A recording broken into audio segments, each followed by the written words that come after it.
Hello, welcome to another week of Vlogmas. I waited a little too long to start this one. It's now Friday. I didn't film for like the last 2 days.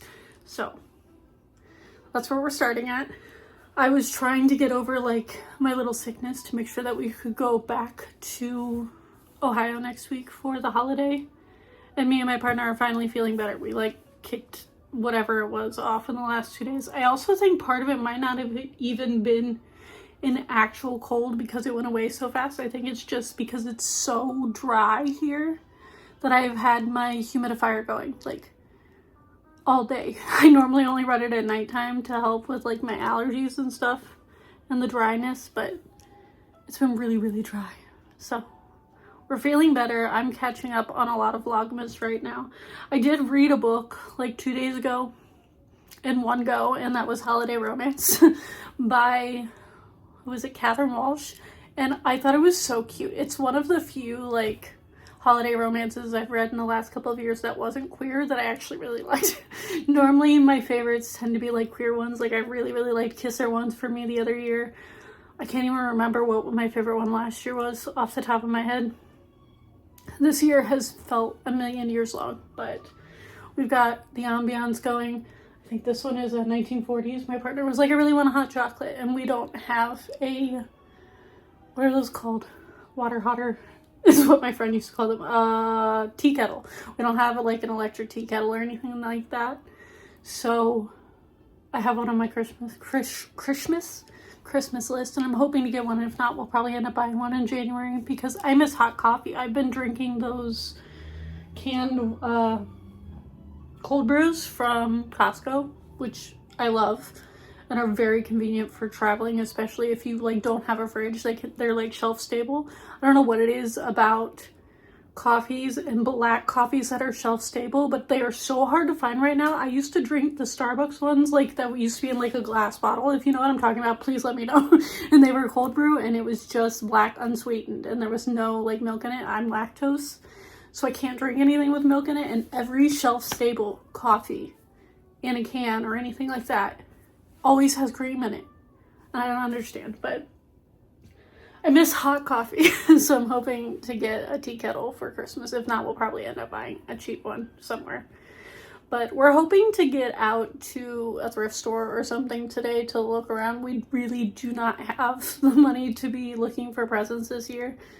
But my partner is currently out running Uber and the other like DoorDash type apps today, so we can make like 30-40 bucks to go try and get like cheap little things for people. I'm very much a gift giver. I like one of my love languages is giving gifts, so not doing it at all this year has been really weird. And I don't like it. So we're gonna go check out a thrift store. I'm not gonna buy stuff just to buy stuff, but if I do find something that I know like my family will like, I'll probably pick it up if we have the funds for it. But yeah, that's the plan for the day. It's super cold outside. It like dropped from 50 degrees and rainy yesterday, and then rained into the night, and then dropped like another 20 degrees. It's like 25 out right now and super windy. So I don't really want to go out there. We might go thrifting tomorrow. But as of right now, I'm catching up on Vlogmas. I'm currently watching Morgan Long's Vlogmas. I've been keeping up with, who else do I watch that has it? Heather McGlary's been doing hers. And yeah, that's what I'm going to do for most of the day. I did start, oh, it's over there. I'm not going to get it. I did start Snowed In, which is the second Catherine Walsh. I highly doubt I will like this one as much, but we'll see. We'll see how it goes. I still have like 2 or 3 more Christmas books I want to get to before the end of the year. I want to read Good Spirits. I got my library hold, which I didn't think I was going to get before the holiday.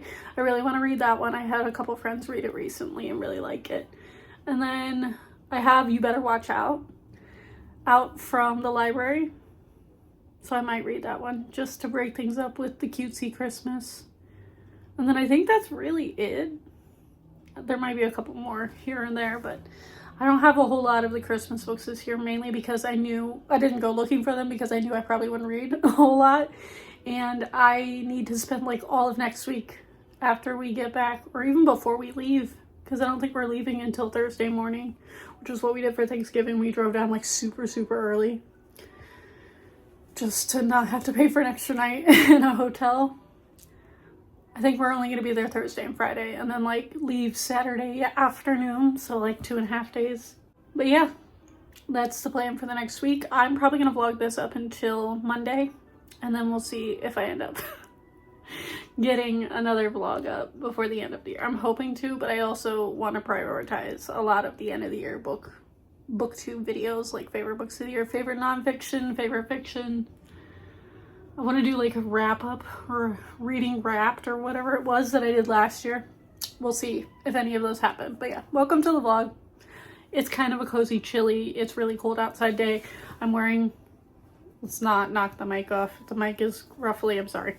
I'm wearing my ho ho holy shit, what a year sweatshirt, which is my favorite thing and has never been more applicable than for 2025.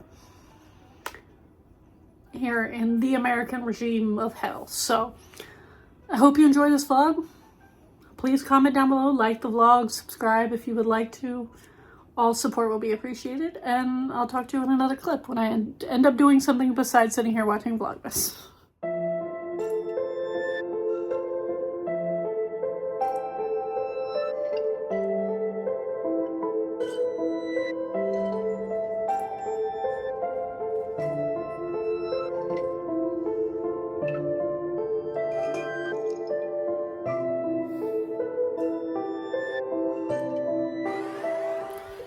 If the mic quality sounds weird, I don't know what's going on with it. So, considering the mic didn't work the first time that I tried to do a clip in this video either, at least it'll be consistent. Good morning. It is Monday morning, so I'm hoping to get a few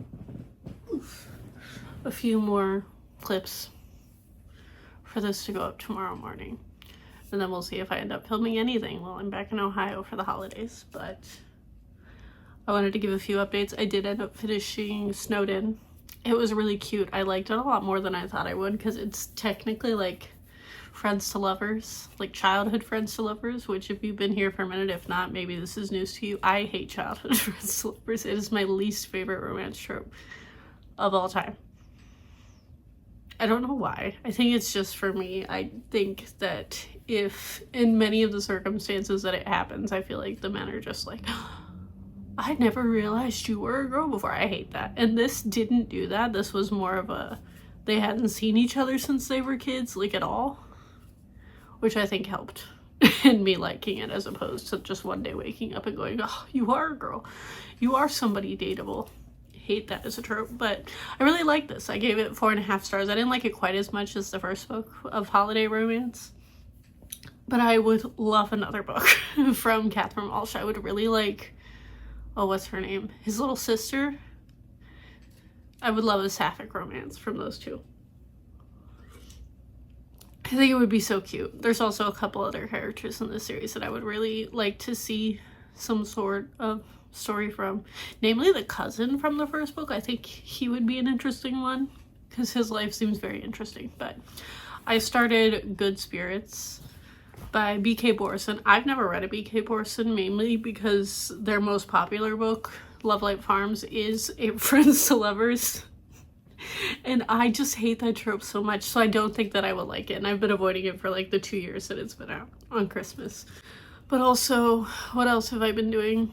I'm going to hopefully finish this. I have at least one more Christmas book I want to read. I have You Better Watch Out from the library.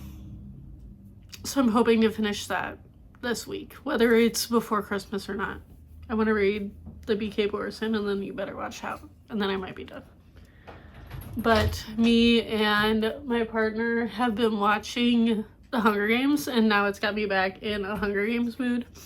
So I have a feeling I'm going to end up rereading those next year, but it's also been very interesting seeing people talk about them because of the whole Patriot Games thing that Trump announced, which is what kicked off my wanting to read them again. I had the same thought earlier this year when Sunrise on the Reaping came out, but I think we're also probably getting another book next year as a possibility, and I didn't end up rereading them before reading Sunrise, so if we do end up getting another book, because Suzanne Collins only writes books when she feels that she needs to.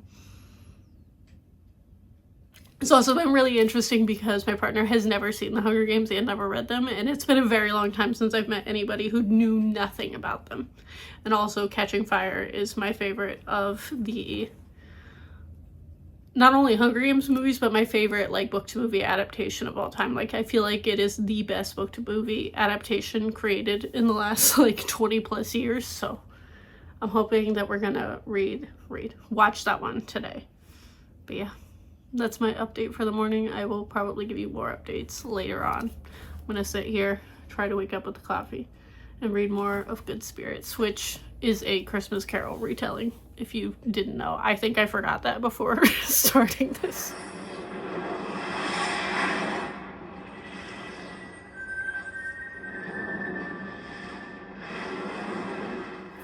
Hello, we have just finished watching Catching Fire, and my partner's so into it that we're going to go straight into Mockingjay, but I had to start a load of laundry because we needed to do a lot of laundry before we head back to Ohio on Thursday. Today's Monday. So we're going to be basically going off of Mockingjay, parts of Mockingjay, and doing laundry for the next several hours. So I'm probably not going to read anything. I did read a little bit of Good Spirits. I'm definitely not going to finish it today, so it's going to end up being in the next vlog. I do plan to vlog Christmas and everything like that if I can remember to take clips. I'm really bad when I'm with other humans. But that is my update. Rewatching these makes me not only forget how much I love The Hunger Games. Every time something happens, like when Ballad of Songbirds came out and when Sunrise came out earlier this year, I remember how much I loved The Hunger Games and how formative it was not only to my reading but my psyche as like a teenager when they were coming out. Both the books and the movies, because I read the books as they came out too. But for me, it's the difference in like the little things that I did not pick up as a teenager. Specifically in the first movie of how they made Rue a little black girl and how District 11, like geologically where it is placed, would also statistically be like mostly black and brown people. And that hit really different after all of my reading on like anti-racism and everything like that. So that was a big issue, like a big eye-opener for me in the first movie. I also find it really fascinating that The Hunger Games also is such a big commentary on celebrity and like propaganda, and that's hitting different in the current regime that we live in 2025 in the United States. I also forgot so much about Plutarch's storyline, and I want his story so bad. I want Plutarch, I want Phoenix, I want Mags. Who else would I really like? I don't know. There's so many characters that I know Suzanne could write really interesting stories about.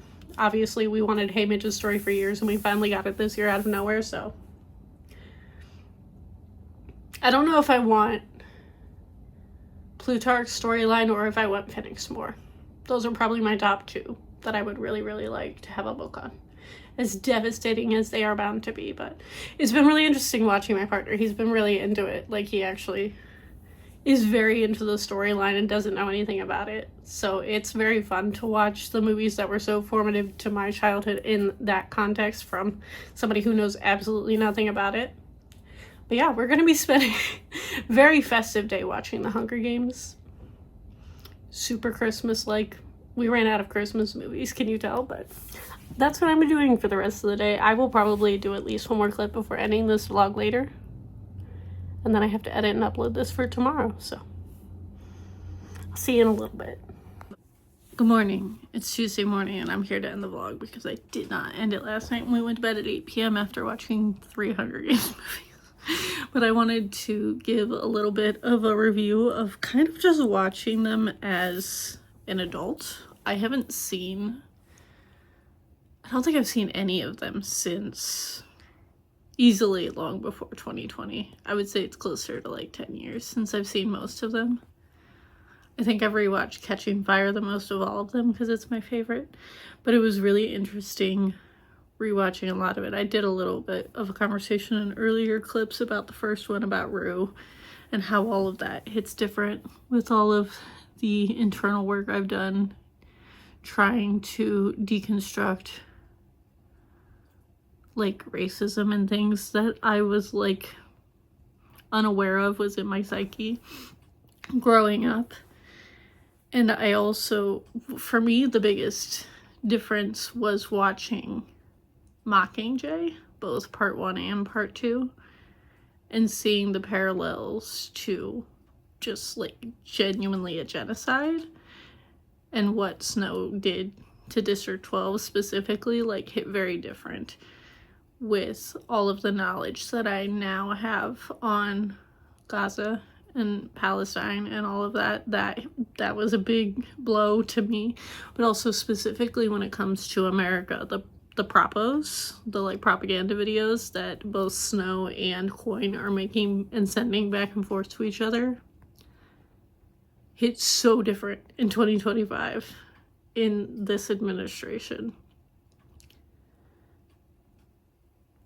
If you know what I'm talking about, you if you know, you know, but if not, the people, I understand why people believe them, which is awful. Like, I do think that makes you a non-critical thinker, but I also understand why it is easier for people to just believe them, to just believe the things that Trump says, to just believe the AI videos that come out now, like.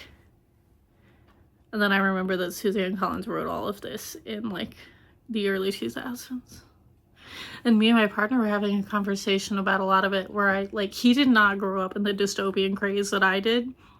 I read probably hundreds of dystopian books because those were so popular at the time of like Divergent and Hunger Games and Under the Never Sky and all of those like big dystopian books that were out in the early 2000s, early and mid 2000s, honestly. He didn't grow up in that, so like I feel like I see a lot more of the signs than some other people simply because I was exposed to that as a teenager. And it's scary seeing a lot of it come to life. Like, there's the joke that people are like, oh yeah, 1984 and the Hunger Games were not how-tos. They were supposed to be a cautionary tale, and this administration seems to have taken them as a how-to video. Like, there were times even my partner was watching it, anytime Snow was on screen or like addressing the nation, he was like, I can literally, it's weird that I can literally see our current president doing shit like that. And I was like, yeah, it's eerie, isn't it? And he was like, it's a weird one. But one of my other biggest takeaways from rewatching these, other than the real life implications, was I have always been a Gale hater. I grew up hating Gale. I didn't like him. And now, like, I still don't like him, but I do understand him as an adult, which was an interesting takeaway because I was actively trying not to say stuff so I wouldn't spoil anything for my partner. But I am a Coin hater and I am a Gale hater. Gale, in particular, for me, was very different watching this time around because, yes, he is, spoilers for the Hunger Games, for the next 2 minutes if you didn't know, he is the reason that Prim dies towards the end of the series.